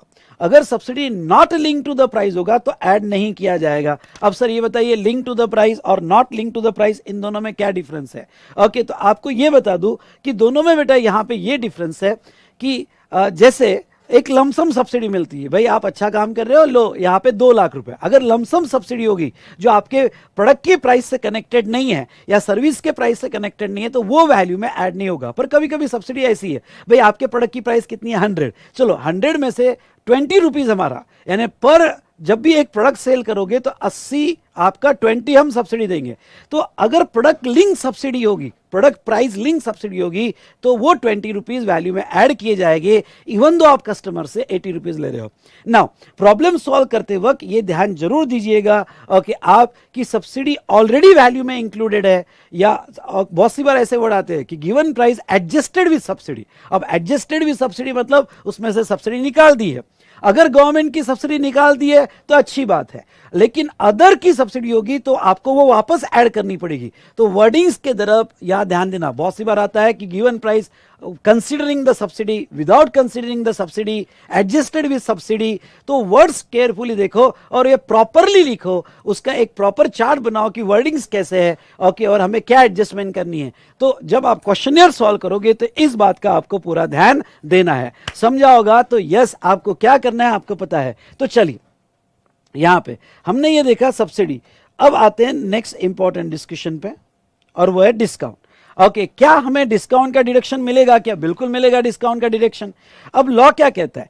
एनी डिस्काउंट, अब भाई नाम कुछ भी हो, नाम कुछ भी हो, एनी डिस्काउंट गिवन बिफोर और at the time of supply. देखो, सप्लाई करने के पहले या सप्लाई जिस दिन कर रहे हो उस वक्त अगर आप डिस्काउंट दे देते हो तो नाम कुछ भी हो, cash discount, trade discount, turn over discount, quantity discount, warranty discount, what ever it may be, सभी डिस्काउंट का डिडक्शन मिल जाएगा, डिडक्टिबल फ्रॉम वैल्यू। ओके, लेकिन आपको ये डिस्काउंट बिफोर और at the time of supply देना पड़ेगा, eight the time of supply देना पड़ेगा, ठीक है। उसके बाद में लेकिन आपका डिस्काउंट जो होगा, discount is given after supply. तो गवर्नमेंट कहती है रुको रुको रुको, इसमें लोग एडजस्टमेंट कर सकते हैं। अगर सप्लाई के बाद डिस्काउंट दिया जा रहा है तो हमें बताओ क्यों दिया भाई, पहले क्यों नहीं दिया? ओके, सप्लाई के बाद दे रहा है, कुछ गड़बड़ तो नहीं है ना, कोई कैश में एडजस्टमेंट तो नहीं कर ली ना? तो नहीं। अब देखो, सप्लाई के बाद अगर डिस्काउंट होगा तो हम डिडक्शन देंगे, पर कुछ शर्तें हमारी। क्या वो अग्रीड था? अगर पहले से अग्रीड था तो आगे बढ़ेंगे। अगर पहले से वो अगर ऑलरेडी अग्रीड नहीं था, नॉट अग्रीड मतलब ना इनवॉइस में कहीं लिखा था ना एग्रीमेंट में कहीं लिखा था, और वो अग्रीड नहीं था, तो अगर अग्रीड नहीं होता तो आपको डिस्काउंट का डिडक्शन नहीं मिलेगा। इसलिए प्रॉब्लम में जब भी डिस्काउंट आए तो ये देखना कि वो अग्रीड था या नहीं था। अगर अग्रीड नहीं था तो डिस्काउंट का डिडक्शन नहीं मिलेगा। अगर वो ऑलरेडी अग्रीड था, सुनिए, ऑलरेडी अग्रीड था तो वो फिर दो और कंडीशन लगेगी। क्या वो लिंक टू द इनवॉइस है? क्या वो डिस्काउंट बताया जा रहा है कौन से इनवॉइस का? यस। और आईटीसी रिवर्स बाय रिसिपिएंट, ये बहुत इंपॉर्टेंट है। मतलब क्या, जो भी पोस्ट रिमूवल डिस्काउंट है, जिसे मैं पोस्ट रिमूवल और आफ्टर रिमूवल डिस्काउंट कहता हूं, ये डिस्काउंट का डायरेक्शन 3 शर्तों पे मिलेगा। कम ऑन मेरे साथ, यहां पे देखो कौन सी शर्त? वो अग्रीड होना चाहिए, लिंक टू द प्राइस होना चाहिए, लिंक टू द इनवॉइस होना चाहिए, और आपके रिसिपिएंट ने जो पूरी इनवॉइस का आईटीसी ले लिया था तो डिस्काउंट का जो प्रोपोर्शनेट आईटीसी आता है उसको रिवर्स करना पड़ेगा। क्यों? क्योंकि आपने ओरिजिनल इनवॉइस तो फुल वैल्यू का दे दिया और उसके बाद डिस्काउंट दे रहे हो, तो आपको डिस्काउंट का डिडक्शन मिलेगा, आपका उतना टैक्स कम कर दिया जाएगा, लेकिन आपके रिसिपिएंट ने उतना प्रोपोर्शनेट डिस्काउंट जो है ओके वो रिवर्स करना चाहिए। अगर ये तीनों कंडीशन फुलफिल होती है तो आपको पोस्ट रिमूवल डिस्काउंट का डिडक्शन मिलेगा। समझा क्या बेटा? ओके, पूरा याद आया क्या? याद आया होगा तो यस ठोको यहां पे। चलिए, उसके बाद में कुछ इंपॉर्टेंट क्लैरिफिकेशंस आए थे। स्टैगर्ड डिस्काउंट, जैसे बाय मोर सेव मोर ऑफर। पहला कस्टमर आया, भाई तुझे कितना डिस्काउंट चाहिए? ओके, तूने कितने क्वांटिटी ली? चल 10% डिस्काउंट। दूसरा आया, ओके तूने अच्छा इतनी सारी क्वांटिटी ली, 20% डिस्काउंट। तीसरा आया, उसने बल्क में लिया, 40% डिस्काउंट। क्या मैं ऐसे स्टैगर्ड ओके अलग अलग डिस्काउंट दे सकता हूं? यस, दे सकता हूं। ओके, कोई मतलब वैल्यू है ट्रांजैक्शन वैल्यू, हर ट्रांजैक्शन की वैल्यू अलग, हर ट्रांजैक्शन के डिस्काउंट अलग, इसलिए मैं अलग अलग कस्टमर्स को अलग अलग डिस्काउंट दे सकता हूं। अगर वो इनवॉइस में बताया जा रहा है तो मैं वो एक्सक्लूड किया जाएगा। उसके बाद में पीरियोडिक और ईयर एंड डिस्काउंट। कभी कभी क्या डिस्काउंट मैं जब जो देता हूं eight the time of supply नहीं देता हूं, एट द टाइम या बिफोर सप्लाई नहीं देता हूं, ईयर एंड डिस्काउंट देता हूं। ईयर एंड डिस्काउंट मतलब क्या कि भाई देखो ओके यहां पे बिजनेस करो, कस्टमर को कहता हूं मेरे डीलर है कस्टमर, तुम भी आगे बेचो, जितना माल उठाओगे मैं ईयर एंड में या हाफ ईयर एंड में देखूंगा और आपको एक साथ डिस्काउंट पास ऑन करूंगा। तो क्या ईयर एंड डिस्काउंट या पीरियड डिस्काउंट या वॉल्यूम डिस्काउंट का डिडक्शन मिलेगा? यस मिलेगा, लेकिन आपको ये कंडीशन, ये क्लॉज ए है और ये क्लॉज बी है, तो बी की कंडीशन फुलफिल करनी पड़ेगी। क्या वो पीरियोडिक और ईयर एंड डिस्काउंट जो आपने eight the time of supply नहीं दिया था, बाद में दिया था, क्या अग्रीड था? हाँ अग्रीड था। क्या लिंक टू द इनवॉइस है? हाँ, हर इनवॉइस से रिलेटेड हमने बताया हुआ है। क्या वो रिसिपिएंट ने आईटीसी रिवर्स किया है? हाँ। अगर ये सारी कंडीशन आप फुलफिल करते हो तो ईयर एंड डिस्काउंट का भी आपको डिडक्शन मिलेगा। सेकेंडरी डिस्काउंट भी वही है बेटा। सेकेंडरी मतलब क्या, आपने eight the time of supply नहीं दिया, मतलब not known at the time of supply, okay, और आपने बाद में दिया, तो सेकेंडरी डिस्काउंट का डिडक्शन तभी मिलेगा अगर 15(3)(b की सारी कंडीशंस आप फुलफिल कर दोगे। मतलब वो एग्रीड होना चाहिए, वो लिंक टू द इनवॉइस होना चाहिए, और आपके रिसिपिएंट ने आईटीसी रिवर्स कर देना चाहिए। ये सारी कंडीशन फुलफिल होती है तो आपको ये डिस्काउंट दिया जाएगा। तो इस तरह से हमने यहां पे सेक्शन 15(1), 15(2) और 15(3) कंप्लीट किया। अब आपको अपना काम करना है, मैंने अपना काम कर दिया है। आपको क्या करना है, ओके, क्वेश्चनर्स के न्यूमेरिकल क्वेश्चंस 10 क्वेश्चंस ऐसे उठाना है जो पूरा स्टार्ट से लेके एंड तक आपको सॉल्व करके देखना है, पर इजी वाले नहीं। ओके, यहां पे ओके, इजी वाले नहीं, आपको जो है ओके पूरा पढ़ लेना है और उसमें जो टफ क्वेश्चन है वो उठाना है, और वैल्यूएशन पे क्वेश्चन आया तो मार्क्स छोड़ने नहीं हैं। चलिए दोस्तों, तो ये हमने देखा यहां पे 51, 52, 53। नीचे कुछ इंपॉर्टेंट सीबीआईसी क्लैरिफिकेशन है। अब ये क्लैरिफिकेशन में मैं कह दूं कि यहां पे, ठीक है,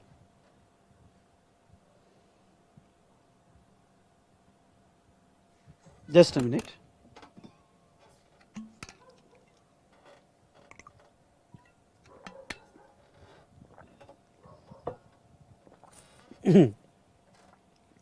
अब देखिए ये जो क्लैरिफिकेशन है मैं पढ़ा रहा हूं, पहला, दूसरा और तीसरा,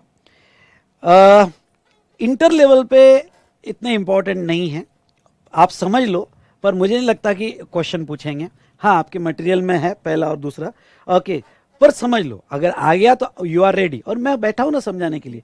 तीसरा वाला क्लैरिफिकेशन जो प्योर एजेंट पे है, तो इंटर लेवल के स्टूडेंट जो है इसको स्क्रैच कर दे, इंटर लेवल के स्टूडेंट इसको स्क्रैच कर दे। लेकिन अभी मैं आज के सेशन में पढ़ा लूंगा तो समझ लो, अदरवाइज आपको वो एप्लीकेबल नहीं होगा, इसलिए इंटर लेवल के स्टूडेंट इसको स्क्रैच कर दे। चलो स्टेप बाय स्टेप मैं एक एक क्लैरिफिकेशन आपको समझा देता हूं। पहला क्लैरिफिकेशन, ओके, यहां पे देखिए, whether molds and dies owned by original equipment manufacturer, OEM, इसको मैं कहूंगा OEM, ध्यान रहे ये बहुत इंपॉर्टेंट है, that are sent free of cost FOC word use करूंगा, okay, to a component manufacturer मतलब CM is leviable to tax, and whether OEM original equipment manufacturer are required to reverse ITC in this case, पहला question. दूसरा, if there is a contract between OEM and original equipment manufacturer or component manufacturer for supply of components made by using the molds and dies belonging to the component manufacturer, but the same have been supplied by OEM to CM on FOB basis, what shall be the value of supply, okay, and ITC। चलिए इसको मैं थोड़ा अच्छे से आपको समझाना चाहूंगा, diagram से समझाना चाहूंगा। डायग्राम में ले लो यहां पे, और ये कि भाई टाटा मोटर्स है, टाटा मोटर्स ने ओके मोल्ड्स और डाई, साचा परचेस किया, मोल्ड्स और डाई परचेस किया। तो मोल्ड्स और डाई परचेस किया टाटा मोटर्स ने, जिसकी वैल्यू 1 लाख रुपए और जीएसटी उसके ऊपर 12,000 रुपए है। ओके, जैसे ही उन्होंने परचेस किया टाटा मोटर्स ने उसका आईटीसी ले लिया। ओके, तो क्या टाटा मोटर्स आईटीसी ले सकता है, तो आगे मैं बताऊंगा, सीबीआईसी क्लैरिफिकेशन कहता है हाँ आईटीसी ले लिया। अब ये मोल्ड और डाइस किसको भेजे, ओके, मोल्ड जैसे पिस्टन, समझ लो पिस्टन्स का मोल्ड खरीदा, डाई खरीदा टाटा मोटर्स ने, और वो मोल्ड और डाई खरीद कर ओके भेजे कंपोनेंट मैन्युफैक्चरर उसके सप्लायर के। टाटा मोटर्स के छोटे छोटे सप्लायर्स हैं, सप्लायर्स को ये भेज दिए कि भाई ये मोल्ड लो, ये डाई लो और मुझे पिस्टन्स बना के दो। ओके, तो सप्लायर को फ्री ऑफ कॉस्ट भेजे, लो फ्री ऑफ कॉस्ट लो और मुझे पिस्टन्स बना के दो। तो पहला सवाल, क्या ये जो टाटा मोटर्स ने मोल्ड्स और डाई खरीदे थे और फ्री ऑफ कॉस्ट सप्लाई किए, किसको फ्री ऑफ सप्लाई किए, अपने सप्लायर को जो कंपोनेंट मैन्युफैक्चर करके दे रहा है, सीएम मतलब कंपोनेंट मैन्युफैक्चरर, कंपोनेंट मैन्युफैक्चर करके दे रहा है, तो ये फ्री ट्रांसफर करना सप्लाई बोला जाएगा क्या। तो सीबीआईसी क्लैरिफिकेशन कहता है, आगे मैं बताऊंगा, सीबीआईसी क्लैरिफिकेशन कहता है कि नहीं, ये सप्लाई नहीं बोला जाएगा क्योंकि इसमें कंसिडरेशन ही नहीं है, टोटली फ्री दिया हुआ है, टोटली फ्री दिया है। तो अब देखो, हाँ मैं मानता हूं कि any supply without consideration, come on, any supply without consideration जो है ओके कुछ केसेस में सप्लाई बोला जाता है। पहला, permanent transfer of business asset on which ITC is taken. क्या इन्होंने परमानेंट दिया? नहीं, ये वापस आएगा मोल्ड्स और डाइस कंपोनेंट बना के, इसलिए क्लॉज 1 में नहीं आता है। रिलेटेड को या डीम्ड डिस्टिंक्ट पर्सन को दिया? नहीं। प्रिंसिपल एजेंट है? नहीं। तो ऐसे सिचुएशन में ओके सीबीआईसी क्लैरिफिकेशन कहता है कि ये सप्लाई नहीं बोला जाएगा क्योंकि ये विदाउट कंसिडरेशन है। चलो ये क्लियर हो गया। चलो भाई, ये सप्लायर के पास मोल्ड और डाई आ गया। मोल्ड और डाई होने के बाद उस मोल्ड को यूज करके पिस्टन बनाया गया, कंपोनेंट बनाया गया। अब भाई ये सप्लायर कंपोनेंट बेच रहा है, इसका फाइनल प्रोडक्ट क्या है? Component, piston. उसका वैल्यूएशन चल रहा है। इसने वैल्यू 2 लाख का पिस्टन बना के दिया कार का। वेदर वैल्यू ऑफ मोल्ड्स और dies included in the value of engine. Okay, हाँ, ये बहुत सवाल, ये बहुत इंपॉर्टेंट है। अब देखो इसके एंगल से देखना। अब ये जो अपना कंपोनेंट बना रहा है, जिसका इनवॉइस बना रहा है, जिसकी वैल्यू 2 लाख रुपए है, अब लॉ क्या कहता है कि जब ये वैल्यूएशन करेगा तो 15(1) में ट्रांजैक्शन वैल्यू ली जाएगी। इसके एंगल से देखना तो ट्रांजैक्शन वैल्यू 2 लाख रुपए ली जाएगी, प्लस 15(2) में, सॉरी 15(2) क्लॉज ए, बी और सी में ऐड हो गया, तो 15(2) में टैक्सेस ठीक है नहीं है। 15(2)(b), हाँ, अब 15(2)(b) जो है कहता है कि कोई ऐसा खर्चा जो सप्लायर ने करना चाहिए था but incurred by recipient. Okay, जो सप्लायर ने करना चाहिए था इनकर्ड बाय रिसिपिएंट। तो अब देखो यहां पे क्या हो गया, यहां पे डिपार्टमेंट का ये कहना था कि भाई कंपोनेंट बनाने के लिए मोल्ड जरूरी लगता है, तो मोल्ड सप्लायर ने लाना चाहिए था, मोल्ड सप्लायर ने लाना चाहिए था, पर incurred by recipient Tata Motors, इसलिए ये मोल्ड की वैल्यू इसमें ऐड होगी। तो ऐसे केस में सीबीआईसी क्लैरिफिकेशन ने कहा नहीं नहीं, ओके, ये इंडस्ट्री के फेवर में दिया कि अगर ओरिजिनली टाटा मोटर्स ने मोल्ड लाए होगे और फ्री सप्लाई किए होगे कंपोनेंट बनाने के लिए, तो वो जो है सेक्शन 15(2)(b) में ऐड नहीं होगा, वो ओके सप्लायर की लायबिलिटी नहीं मानी जाएगी। क्योंकि नॉर्मल बिजनेस ट्रांजैक्शन में ऐसा होता है कि भाई तुम मोल्ड दे दो मैं बना के देता हूं, आप उसका मेरे को स्ट्रक्चर दे दो मैं बना के देता हूं, तो ऐसे केस में वो लायबिलिटी सप्लायर की नहीं मानी जाएगी। और कम ऑन, कंक्लूजन क्या आया? कंक्लूजन आया कि ये मोल्ड की वैल्यू उसमें ऐड नहीं होगी सेक्शन 15(2)(b) में, और ओके टाटा मोटर्स उसका आईटीसी कंटिन्यू करेगा। तो इसमें 3 बातें थी। पहला, क्या जो फ्री दिया क्या वो सप्लाई माना जाएगा? नहीं। ओके, दूसरा, क्या कंपोनेंट जब बना के टाटा मोटर्स को दिया जाएगा तो क्या उस वैल्यू में मोल्ड की वैल्यू ऐड होगी? क्या नहीं, क्योंकि लायबिलिटी सप्लायर की नहीं थी। तीसरा, क्या ये मोल्ड का जो जीएसटी लग गया इसका आईटीसी कौन लेगा? तो इसका आईटीसी टाटा मोटर्स लेगा। समझा होगा तो ठीक, नहीं तो जितना पढ़ा है उतना समझ लो, बस दैट्स ऑल। इससे ज्यादा मैं रिवीजन में नहीं ले सकता हूं। तो देखो वो क्या कहते हैं, नॉट अ सप्लाई नहीं बोला जाएगा। Okay, as no consideration is involve. ITC no requirement of reversal of ITC, मतलब टाटा मोटर्स ने जो आईटीसी ले लिया वो कंटिन्यू रहेगा, उसका आईटीसी रिवर्स करने की जरूरत नहीं है। और value does not included in value of supply as cost of moulds और die is not incurred by CM if moulds and die send to free of cost. Value for CM, यानी जो component manufacturer है उसके लिए value क्या होगी? तो उसके में मोल्ड और डाइस की वैल्यू ऐड नहीं होगी। लेकिन एक दूसरा सवाल है, दूसरा थोड़ा इसको मोल्ड करके पूछा गया सवाल, और सवाल क्या पूछा गया? If there is a contract between original equipment manufacturer, यहां ओरिजिनल इक्विपमेंट मैन्युफैक्चरर कौन है? ओके, वो है Tata Motors, original equipment manufacturer. Okay, और वो टाटा मोटर्स है जो ओरिजिनल कंपोनेंट बना रहा है कार, जिसका कंपोनेंट बना के दे रहा है सप्लायर, यानी ये सीएम है, सप्लायर सीएम है, कंपोनेंट मैन्युफैक्चरर। अब ध्यान से देखिएगा यहां पे, ये जो है अगर दोनों का कॉन्ट्रैक्ट होगा, if there is a contract between OEM and CM for supply of component made by using molds and dies belonging to CM, हाँ, अब अगर ऐसा कॉन्ट्रैक्ट होगा कि भाई मोल्ड मैं लाता हूं और सप्लायर ने बोला होगा कि भाई मोल्ड मैं लाता हूं, लेकिन एक काम करो आप मुझे खरीद के दे दो, लायबिलिटी मेरी, कॉन्ट्रैक्ट बनाया हुआ है और सप्लायर ने लायबिलिटी ली है जिसका खर्चा रिसिपिएंट ने किया है, तो अब आंसर बदल जाएगा। सप्लायर ने अगर ये कॉन्ट्रैक्ट किया होगा, लायबिलिटी ली होगी मोल्ड्स और डाई की, ओके, और दैट इनकर्ड बाय रिसिपिएंट, किसको इनकर्ड हुआ? टाटा मोटर्स को। तो ऐसे सिचुएशन में फिर जब ये 2 लाख का वैल्यू कंपोनेंट का होगा तो उसमें ऐड किया जाएगा। अगर समझा होगा तो ठोको लाइक, समझा होगा तो ठोको लाइक। पहले ही कह देता हूं, ओके, ये फाइनल लेवल पे इंपॉर्टेंट है क्लैरिफिकेशन, पर इंटर लेवल पे आपको समझा होगा तो ठीक, ओके, और नहीं तो ओके। और मैं फिर से ये कह रहा हूं, ठीक है, फिर से ये कह रहा हूं कि बस यहां तक ही टॉपिक कॉमन रहेंगे, इसके बाद स्प्लिट हो जाएंगे, इसके बाद स्प्लिट हो जाएंगे। चलो तो ये हमने देखा। उसके बाद में सेकंड क्लैरिफिकेशन, आ जाओ, समझा क्या? यस बोलो, समझा क्या? यस बोलो, यस तो टाइप करो नालायक हो। चलिए next, whether GST is payable on applicable additional और penal interest on overdue loan delay payment, whether it would be exempt from GST और would be treated as consideration for liquidated damages. या second question में पूछा, whether levy of additional और penal interest could be regarded as consideration received for agreeing to an obligation or refrain from an act or tolerate an act। Sir कुछ नहीं समझा, बताता हूं मैं, आप क्यों डर रहे हो? ओके देखिए, थोड़ा ये एग्जाम्पल से मैं समझाना चाहूंगा। एग्जाम्पल है कि एक मोबाइल शॉप वाला है और ये मोबाइल शॉप वाला जो है मोबाइल बेच रहा है, एक कस्टमर को बेच रहा है, mobile sold under the instalment facility, और वो इंस्टॉलमेंट फैसिलिटी में दे रहा है। आई रिपीट, वो इंस्टॉलमेंट फैसिलिटी में दे रहा है कि भाई यहां पे मैं मोबाइल सेल कर रहा हूं, इंस्टॉलमेंट फैसिलिटी है, जिसमें उसकी बेसिक प्राइस 40,000 है और वो इंस्टॉलमेंट में दे रहा है, इसलिए अपना इंटरेस्ट भी लगा रहा है उसके ऊपर। देखो, एक होता है नॉर्मल इंटरेस्ट और एक होता है पेनल इंटरेस्ट। आई रिपीट, एक होता है नॉर्मल इंटरेस्ट और एक होता है पेनल इंटरेस्ट। हम जो बात कर रहे हैं वो पेनल इंटरेस्ट की बात कर रहे हैं। ओके, पेनल इंटरेस्ट की बात कर रहे हैं। देखो, तो अब क्या होगा, उसने इंस्टॉलमेंट फैसिलिटी दिया, इसलिए मोबाइल की जो बेसिक प्राइस होगी 40,000, उस पर इंटरेस्ट लगा 4,000, तो इंस्टॉलमेंट फैसिलिटी, तो टोटल 44,000 में उसको सेल किया, फिर वो इंस्टॉलमेंट में दे रहा है।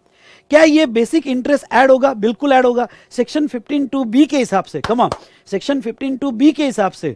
ओके, ये जो 4,000 चार्ज किया गया, ये कोई लोन देने का चार्ज नहीं किया गया, कंसीडरेशन लेना था 40,000, वो इंस्टॉलमेंट में कंसीडरेशन दे रहा था, यानी डिले पेमेंट ऑफ कंसीडरेशन था, उसका ये इंटरेस्ट कहा जाएगा और ये सेक्शन 15(2)(d) में ऐड किया जाएगा। चलिए, ओके, ये ऐड किया जाएगा, डन। उसके बाद में यहां पे अब आता है पेनल इंटरेस्ट। अब देखो, कभी कभी क्या होता है कि उसने जो इंस्टॉलमेंट देनी चाहिए थी, कम ऑन, उसने जो इंस्टॉलमेंट देनी चाहिए थी उसको लेट कर दिया। अच्छा, इंस्टॉलमेंट में भी लेट कर दिया, तो ऐसे केस में उसके ऊपर पेनल इंटरेस्ट लगाया गया। ओके, लेट फी या पेनल इंटरेस्ट लगाया गया, तो क्या ये पेनल इंटरेस्ट भी ऐड होगा? तो क्लैरिफिकेशन आया कि यस, ये पेनल इंटरेस्ट भी इस आपके सप्लाई का ही पार्ट माना जाएगा, वो डिले पेमेंट ऑफ कंसिडरेशन ही माना जाएगा, और ओके, ये पेनल इंटरेस्ट भी ऐड होगा। इन सिंपल वर्ड, एक लाइन में कहूं तो अगर सप्लायर खुद इंस्टॉलमेंट फैसिलिटी देता है, खुद ही इंस्टॉलमेंट फैसिलिटी देता है, तो उसका बेसिक इंटरेस्ट भी सेक्शन 15(2)(d) में ऐड होगा और उसका पेनल इंटरेस्ट भी सेक्शन 15(2)(d) में ऐड होगा। लेकिन दूसरा एग्जांपल ये है कि भाई मोबाइल शॉप वाला मोबाइल बेच रहा है 40,000 में कस्टमर को, और कस्टमर को इंस्टॉलमेंट चाहिए, तो मोबाइल शॉप वाला कह रहा है कि मैं कुछ नहीं कर सकता भाई, मैं नहीं दे सकता इंस्टॉलमेंट फैसिलिटी। ओके, तू क्या कर, बजाज फाइनेंस का शॉप, वहां पे काउंटर है, हाँ, तुझे बजाज फाइनेंस का फाइनेंस मिल जाएगा। तो ये बजाज फाइनेंस एक थर्ड कंपनी है जिसका फाइनेंस मिल रहा है। अब ये कस्टमर क्या कर रहा है, कस्टमर इसके साथ 40,000 का कॉन्ट्रैक्ट कर रहा है और बजाज फाइनेंस से अलग लोन ले रहा है। अब देखो, दोनों में फर्क क्या है? दोनों में ये है कि यहां सप्लायर खुद ही इंस्टॉलमेंट दे रहा था, तो ये इंस्टॉलमेंट देना ये सप्लाई का पार्ट है, उसका इंटरेस्ट लगाना सप्लाई का पार्ट है, और उसका पेनल इंटरेस्ट भी आपके सप्लाई का पार्ट माना जाएगा।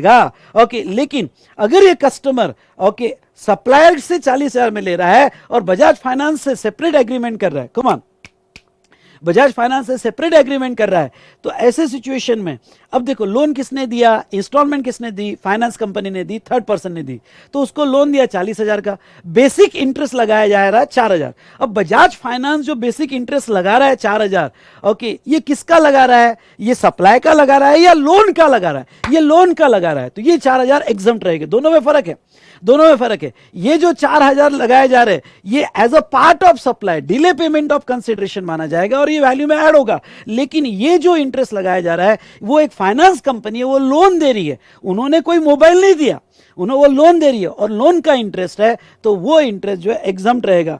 फिर बात आती है उसका पेनल इंटरेस्ट। अब कभी कभी क्या होता है, बैंकिंग कंपनी भी आपने अगर इंस्टॉलमेंट नहीं दिया तो आपको पेनल इंटरेस्ट लगाती है, तो वो पेनल इंटरेस्ट भी क्या वैल्यू में ऐड होगा? नहीं, वो भी वैल्यू में ऐड नहीं होगा। ओके, वो भी एग्जम्प्ट रहेगा। मतलब एक लाइन में कहूं तो अगर सप्लायर यहां पे इंस्टॉलमेंट दे रहा है तो उसका बेसिक इंटरेस्ट भी ऐड होगा और पेनल इंटरेस्ट भी ऐड होगा।